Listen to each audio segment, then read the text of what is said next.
Hello guys. हमारा आज का टॉपिक है ब्रेस्ट।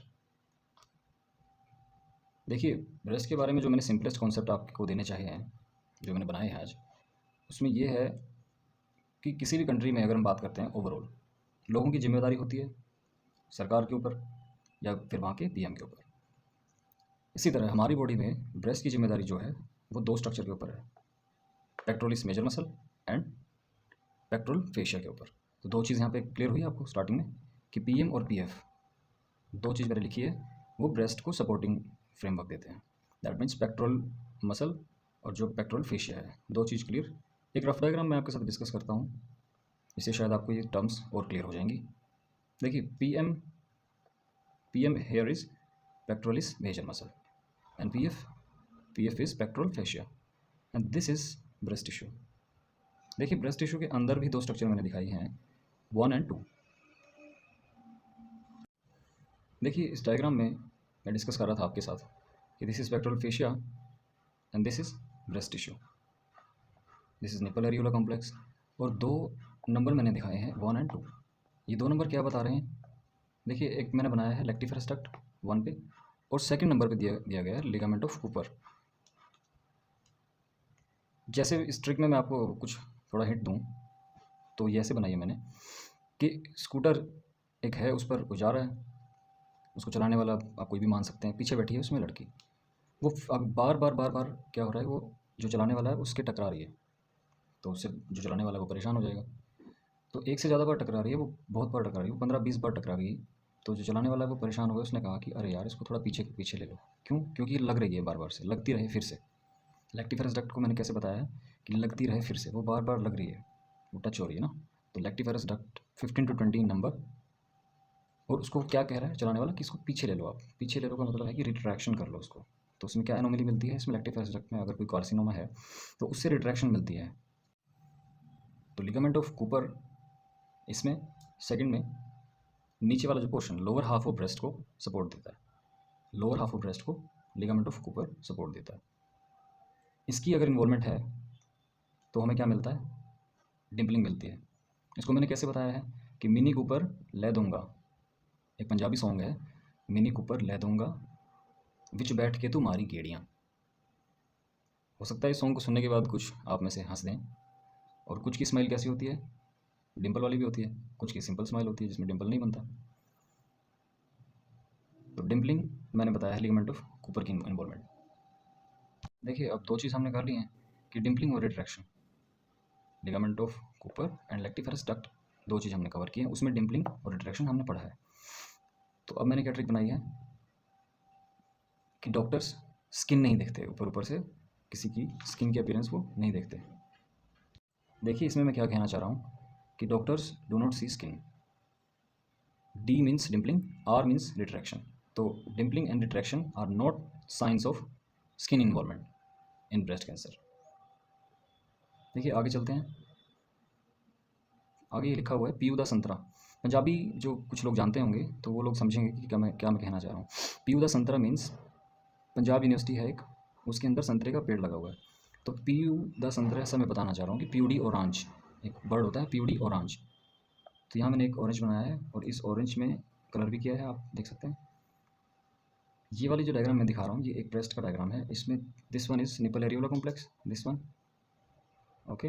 एंड यहाँ पे गोल गोल मैंने सर्कल करके दिखाया है, जिसमें हर गोले के अंदर मैंने उसको जूम भी किया है। देखो, इसको जूम करके मैं बता रहा हूँ, उसमें मैंने लिखा हुआ है LNS/D। This means lymph node subdermal. That means मैं इस डायग्राम से आपको बताना चाह रहा हूँ कि सबडर्मल लिम्फ नोड की ब्लॉकिंग हो गई, ऑब्स्ट्रक्शन हो गया, जिसके कारण एक सिचुएशन दिखती है, हमें उसको बोलते हैं प्यूरी ऑरेंज। ठीक है, आगे चलते हैं। ब्रेस्ट कार्सिनोमा, दो तरह की कंडीशंस हमें देखने को मिलती है ब्रेस्ट कार्सिनोमा में। कुछ हो सकते हैं बिनाइन कंडीशन से हो और कुछ हो सकता है मेलिग्नेंट कंडीशन में हो। बिनाइन कंडीशन में जो मिलती है हमें वो दिखती है हिमेंजियोमा में, एपिथेलियल सेल हाइपरप्लेशिया में, फाइब्रोएडिनोमा में एंड पैपिलोमा में। देखिए, इसके लिए मैंने क्या ट्रिक बनाई है। हमारे बोला जाता है कि कोई भी छोटा बच्चा किसी को किसी काम को मना कर रहा है या फिर किसी चीज़ से मना कर रहा है तो वो बोलता है कि हैप हैप हैप, ऐसे बोलता है ना। तो हैप ब्रो पापी है तू, ये बनाई मैंने इसकी ट्रिक कि किसी भाई से, किसी ब्रो से हम कह रहे हैं कि हैप ब्रो तू तो पापी है। समझ गए ना आप? नेक्स्ट आगे चलते हैं मैलिग्नेंट कंडीशन पे। मैलिग्नेंट ब्रेस्ट कार्सिनोमा में हम देखते हैं कि DCIS, invasive carcinoma, angiosarcoma and phyllodes, ये कंडीशन हम पढ़ते हैं। देखिए इसके लिए ट्रिक क्या है, DC के अंदर एंग्री सर भरे हैं। ओके, आगे चलते हैं। असेसमेंट ऑफ ब्रेस्ट में अगर हम बात करें तो हमारे एक लोकप्रिय नेता हैं जो बार बार कहते हैं तो करना, कलर ही तो करना है। तो उससे मैं क्या बताना चाह रहा हूँ, कलर ही तो करना है ऐसे कि CLRHI, colour he, clinical, radiological and histological. This is assessment of breast, way of assessment of breast. Clinical means history taking and examination. R means radiological findings, जैसे हम करते हैं कि लेस देन 40 उसमें USG किया जाता है। अगर 40 से ज़्यादा है, 40 साल से ज़्यादा लोग सुनते हैं किसकी, अपने परिवार में सीनियर से, अपने मामा जी हैं वो उनकी सुनते हैं, मामा जी करवा लेते हैं। मतलब 40 ईयर्स से ज़्यादा लोग मैमोग्राफी प्रेफरेंस दी जाती है।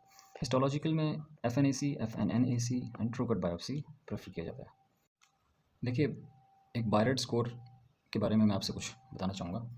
बायरेट्स means breast imaging, reporting and data system. इसमें क्या होता है बायरेट इमेजिंग में, इसमें इमेजिंग और रिकॉर्डिंग की जाती है, मतलब कि एक डेटा फॉर्मेट है ये, और उसके लिए हम क्या करते हैं, उसके लिए कुछ नंबर्स असाइन होते हैं, स्कोर असाइन किया जाता है, जैसे कि 0, 1, 2, 3, 4 ऐसे असाइन किया जाता है। तो मैंने यहाँ क्या बनाया है, मैंने बनाया कि हमारे एरिया में बीज, मतलब जो हमें बीज दिखती हैं उसको क्या कहते हैं, हमारे एरिया में भिरड़ बोला जाता है, भिरड़। तो भिरड़ जो है वो 7 हैं, 7 इन नंबर्स हैं, ठीक है। और वो कहाँ जाती है, वो किसी गार्डन में जाती हैं, किसी गार्डनर के गार्डन में जाएंगे, तो मतलब माली के गार्डन में जाएंगे ना, तो वो अटैक करेंगे वहाँ पे, लेकिन अटैक किसी एक तरीके से किया जाता है, ऐसे नहीं कि मुँह उठाया और चले गए। वो थोड़ी प्रो है, जो भिरड़ है ना, वो जो बीज हैं वो प्रो हैं, 7 नंबर में हैं और वो प्रो हैं। जो पहले वाली जाती है, मतलब जो 0 नंबर वाली जाती है, वो सिर्फ पिक्चर लेके आती है, वो बाहर से जाती है और वापस आ जाती है, बाहर से जाके वो पिक्चर इकट्ठी करके वो वापस आ जाती है। मतलब उसको क्या है, बाहर से देखने को मिलता है उसको, वो इमेजिंग करने जाती है। तो 0 जो स्कोर है, 0 जो भिरड़ है, बी है, वो क्या करती है, वो पिक्चर लेके आती है, मतलब उस कौन सी कैटेगरी में आएगी, वो इमेजिंग, मोर इमेजिंग में आएगी वो, मतलब मोर इमेज लेनी पड़ेगी उसकी। मैनेजमेंट में अगर बात करते हैं, ये कैटेगरी जो बायरेट स्कोर है वो हम डिस्कस कर रहे हैं ना, तो मैनेजमेंट क्या है, फिर से बुला लो, मतलब कि उसको दोबारा जो पेशेंट है उसको बुलाना पड़ता है, और इसका रिस्क है, रिस्क नॉट अवेलेबल, ठीक है। 0 वाला डन। 1 नंबर जो 1 नंबर जो भिरड़ जो बी जाएगी, वो जाके ऐसे जाएगी, लेकिन वो ऐसे लेट जाएगी, गई वो ऐसी थी सीधी सीधी, लेकिन अंदर जाके वो लेट गई, नज़दीक वो जो माली था, माली के गार्डन में लेट गई। तो मतलब गई थी ऐसे 1 नंबर वाली यूँ सीधी, और जाके क्या हुई, लेट गई। तो 1 वाला जो स्कोर है वो क्या कहता है कि नेगेटिव, कि उसकी कैटेगरी नेगेटिव है, कोई कैंसर नहीं है उसको। अब वो लेट गई तो इसका मतलब लेट लेट क्या करेगी, वो रोने लगती है और चिल्ला चिल्ला कर रोने लगती है। तो उसको मैं कैसे बता रहा हूँ कि रूटीन स्क्रीनिंग, तो पेशेंट को हम रूटीनली स्क्रीन करते हैं उसको, तो रिस्क इसमें भी 0% है, ठीक है। 2 नंबर है, 2 नंबर से मैं बताना चाह रहा हूँ कि क्या तू बैनी है, क्या तू बैनी दयाल है, एक सिंगर है ना बैनी दयाल जी, तो हम कहते हैं कि तू बैनी दयाल है जो इतने अच्छे तरीके से गाने गा रहा है, ठीक है, तू बैनी है। ओके, 3 वाला जो है, 3, 1, 2, 3, देखिए 3 अक्षर से प्रो बन रहा है, प्रो, तो प्रोबेबली बिनाइन, 3 वाले को क्या बोल रहा हूँ, प्रोबेबली बिनाइन। और प्रो बंदे यूपी वाले होते हैं, यूपी वाले जो बंदे रहते हैं वो बहुत प्रो रहते हैं, मस्त रहते हैं। 4th नंबर दे रहा हूँ मैं किसको, 4th क्लास जो हमारी मूवीज़ होती हैं, डी ग्रेड मूवीज़ होती हैं, जो वो काफ़ी जो जिनमें शक होता है थोड़ा थोड़ा कि ये गलत चीज़ें हैं, गवर्नमेंट भी उनको अप्लाई नहीं कर, मतलब अप्रूव नहीं करती ना। तो देखिए 4th जो क्लास मूवीज़ होती हैं वो 3 तरह की कैटेगरी की होती हैं, कि 2 से 10 रुपये वाली, कुछ ऐसी मूवी जो कि 2 से 10 रुपये में मिल जाती हैं, कुछ ऐसी जो 10 से 50 रुपये तक मिलती हैं, और कुछ जो 50 से 95 रुपये तक, 95 रुपीज़ तक मिलती हैं। 5 नंबर पे देखो मैं किसको कह रहा हूँ, माली साहब को, जो भी गार्डनर हैं वहाँ पे, उनको मैं 5 नंबर दे रहा हूँ कि माली है, मैलिग्नेंट कंडीशन है, और वो 95 से ज़्यादा उम्र के हैं। 6 नंबर पे मैं कह रहा हूँ कि माली जी क्या देंगे, सबूत देंगे, क्या देंगे, प्रूव करेंगे उस चीज़ को कि हाँ मेरे अंदर, मेरे जो गार्डन है उसके अंदर बीज आ रही हैं बार बार। ओके, देखो इसको फिर से करते हैं। 0 नंबर किसको दिया था मैंने कि 0 वाली, फर्स्ट वाली जो 0 वाली जो है वो जाएगी, वो गार्डन में पिक्चर्स क्लिक करके वो ले जाए, वापस आ जाएगी, मतलब उसको बुला लेंगे। तो 0 score, more imaging required and patient को फिर से बुलाओ, ठीक है, रीअसेसमेंट होगा उसका। 1 नंबर जो गई थी वो लेट जाएगी, वो नेगेटिव हो जाएगी, तो वो रोएगी कैसे, चिल्ला चिल्ला कर रोएगी, और उसमें रिस्क 0% है। जो 2 है, 2 नंबर स्कोर जो दिया गया है वो बेनाइन कंडीशन को दिया गया है, क्या तू बैनी है, वो भी रोता है चिल्लाता है, ठीक है। 3 नंबर मैं किसको कह रहा हूँ कि प्रो, जो यूपी वाले बंदे थे, probably benign and follow up दिया जाता है। कब फॉलो अप दिया जाता है, उनको हर 6 महीने के अंदर फॉलो अप किया जाता है, लेकिन उनका रिस्क बहुत कम है, लेस देन 2% ही रिस्क होता है उनका। अब 4, 5 और 6 कंडीशन, जो 6 वाला स्कोर है उसमें हम क्या बात कर रहे थे, 4 में डी ग्रेड वाली मूवीज़, जो जिसकी 3 कैटेगरी है, 1, 2 एंड 3, ABC की, अगर ए कैटेगरी है तो 2 से 10 रुपये में आ जाती है, लेकिन बी कैटेगरी थोड़ी अच्छी क्वालिटी है, वो 10 से 50 रुपये में आएगी। और भी अच्छी क्वालिटी अगर जाना चाहते हो डिग्रेड मूवीज़ की हाई पिक्चर क्वालिटी, तो 50 से 95 रुपये में आ जाएगी। देखिए और आगे बताता हूँ मैं आपको। देखिए 5 जो नंबर दिया था वो माली जी को दिया गया था, मतलब मैलिग्नेंसी। और छठा जो नंबर है वो सबूत को दिया गया था कि सबूत देंगे बायोप्सी प्रूवन मैलिग्नेंसी। इसको आप देख सकते हैं, स्क्रीनशॉट ले सकते हैं इसका। चलिए आगे चलते हैं। इन्वेस्टिगेशन की अगर हम बात करते हैं तो फटाफट से इन्वेस्टिगेशन देख लेते हैं कि मैमोग्राफी, यूएसजी एंड एमआरआईज, 3 तरह की इन्वेस्टिगेशन की मैं बात करूँगा आपके साथ। इन्वेस्टिगेशन में मैमोग्राफी के लिए स्क्रीनिंग और डायग्नोस्टिक 2 फॉर्म में यूज़ किया जाता है मैमोग्राफी को। स्क्रीनिंग में अगर लेस देन 40 अगर एज है किसी फीमेल पेशेंट की, या 25 या फिर 35 तक मान लेते हैं, तो उसमें बरखा जीन पॉजिटिव मान लेते हैं, किसी का नाम बरखा है तो बरखा और उसकी माँ, मतलब कि उसकी फर्स्ट डिग्री रिलेटिव, उसकी मदर, इस तरह से जो उसका फैमिली में रिलेशन है, वो अगर पॉजिटिव है तो उसमें हम मैमोग्राफी स्क्रीनिंग में यूज़ करते हैं। ऐसे ही 35 अगर एज है तो 35 में एक हमारे सिंगर हैं जाने माने, वो कहते रहते हैं बार बार कि 35 ओवर तक चैम्पियन, 35 ओवर तक चैम्पियन, मतलब कि वो बहुत लंबे टाइम तक भी चैंपियन रहे हैं, तो स्ट्रॉन्ग फैमिली हिस्ट्री दे रहे हैं मतलब। और एक 40 साल से ज़्यादा है तो डायग्नोस्टिक इन्वेस्टिगेशन ऑफ चॉइस हम लेते हैं, डायग्नोस्टिक टूल दिया जाता है। देखो यूएसजी हम किस में करते हैं, यूएसजी करते हैं जवान लड़की जिसकी डेंस ब्रेस्ट होती हैं और उससे 100 गलतियाँ हुई और वो क्या हुई, एक में प्रेग्नेंट हो गई।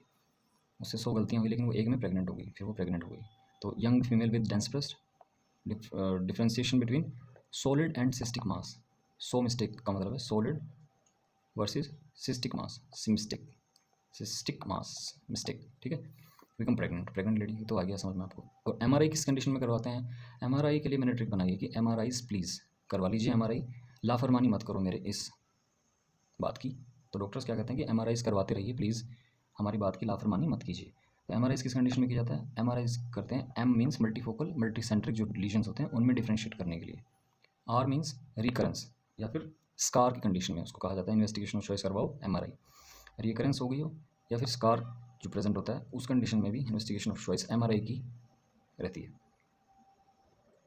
आईस मीन्स आई एस दे दिया गया ना यहाँ पे, आई एस इम्प्लांट, या फिर आई एस किस में आता है, DCIS में भी आई एस आता है, तो इससे DCIS भी कवर हो गया। DCIS की कंडीशन में भी इन्वेस्टिगेशन ऑफ चॉइस एमआरआई को लिया जाता है। देखिए नेक्स्ट क्या है, PLS प्लीज़ में पी से जो बताया गया वो पेशेंट है, कि पेशेंट्स जो कि सस्पेक्ट हैं किसके, डक्टल लीजन्स के, उनमें इन्वेस्टिगेशन ऑफ चॉइस एमआरआई से ली जाती है। एस जो है स्क्रीनिंग किस कंडीशन में, सस्पेक्ट हो गया, और स्क्रीनिंग किस कंडीशन में, जिसमें बरखा और उसकी mother, Barkha and her mother means की BRCA mutations and her mother first degree relative if positive, तो उसमें भी MRIC प्रेफर की जाती है। देखिए L से क्या बनता है, PLS में P हो गया था पेशेंट, जो S था वो स्क्रीनिंग था, सस्पेक्ट था, 2 चीज़ थी। जो L है वो लाफरमानी नहीं करनी है, ली फ्रोमेनी सिंड्रोम, ये है ली फ्रोमेनी जो बनता है, अब आप देख लीजिए, ठीक है। एमआरआई जो किस कंडीशन में किया जाता है उसकी ये इंडिकेशंस हैं, इन कंडीशंस में एमआरआई को इन्वेस्टिगेशन ऑफ चॉइस लिया जाता है, देख लीजिए आप। ठीक है आगे चलते हैं। देखिए हिस्टोलॉजिकल में अब क्या क्या किया जाता है, FNAC and true cut biopsy, या फिर इसको पंच बायोप्सी बोला जाता है, ठीक है।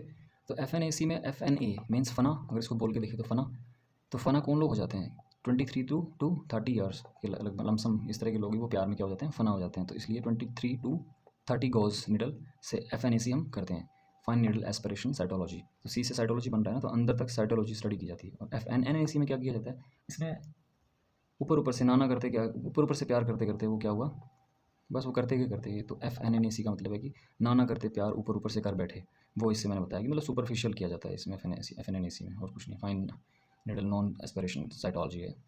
देखिए ये इंपॉर्टेंट है, इसमें क्या कहते हैं कि ट्रू कट बायोप्सी, T से मैंने बनाया है 8 और T से ही मैंने बनाया है 18। 8 बोलोगे तो भी T आता है और 8 लिखोगे तो T आता है ना, मतलब कहने का ये है कि 18 और 8 दोनों में T आता है, इसलिए मैंने इसको यहाँ से T को निकाल के टाटा पंच भी बनाया कि T यहाँ से आया, पंच से पंच बायोप्सी आ गया, ठीक है। टाटा पंच किस पे चल गई कि 8 टाटा पंच टाइल पर से निकल गई, ठीक है। इसमें ट्रू कट बायोप्सी कवर हो गया। वो क्या बताता है, देखो मैं बताता हूँ एक बार फिर से, कि 8 टाटा पंच टाइल पर से, TILE पर से निकल गई। देखो टी से क्या बनता है, टिश्यू ऑब्टेन अगर करना है तो ट्रू कट बायोप्सी लिया जाता है। आई से क्या बनता है, डिफरेंशियल डायग्नोसिस बिटवीन जो डिफरेंस लिया जाता है ना कि इन्वेजिव है या फिर इन सिटू कार्सिनोमा है, तो उसका डिफरेंशिएट करने के लिए भी पंच बायोप्सी को लिया जाता है। एल से बनता है हमारे पास लेस फॉल्स नेगेटिव, इसमें लेस फॉल्स नेगेटिव आते हैं हमारे पास जो रिजल्ट आते हैं ना, इसलिए इसको प्रेफर किया जाता है। पर से निकल गई मतलब प्रोस्टेट जो कैंसर है उस कंडीशन में भी इसको इन्वेस्टिगेशन ऑफ चॉइस लिया जाता है, एंड सॉफ्ट टिश्यू सार्कोमा में भी इसको इन्वेस्टिगेशन ऑफ चॉइस लिया जाता है। Thank you guys. एक बार फिर से मैं आपको दिखा देता हूँ एक बार स्क्रीन, आप लोग चाहें तो इसका स्क्रीनशॉट ले सकते हैं।